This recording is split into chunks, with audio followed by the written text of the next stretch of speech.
Merhaba, benim adım Nurali. Ben 2014 yurt dışına okumaya çıktım. Şu an lise 3'te okuyorum. Bu benim annem. Adı Mahira Nur Muhammed. Kendisi memurdu. Hastalık sebebiyle emekli olmuştu. Bizim memleketimiz Artuç ama biz Ürümçi vatandaşıyız. Benim yurt dışında okuduğum için birkaç defa sorguya çektiler. En son 2018 Kasım'ın 18. günü annemi Ürümçi'deki evden tutuklayıp Artuş'a götürdüler. Annemi tutuklayıp 20 gün sonra ben de sosyal medyada annemin durumunu anlattım.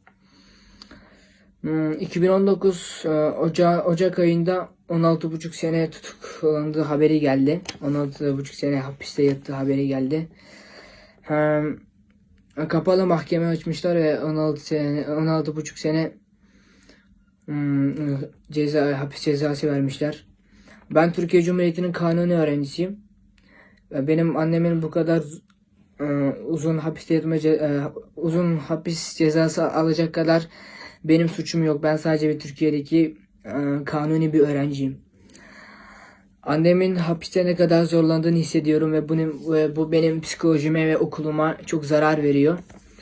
Ben bir evlat olma sıfatıyla annemi kurtarmaya çalışacağım ve bunun için ilk olarak Allah'a dua ediyorum ve BDT ve İnsan Hakları Teşkilatı'ndan yardım istiyorum.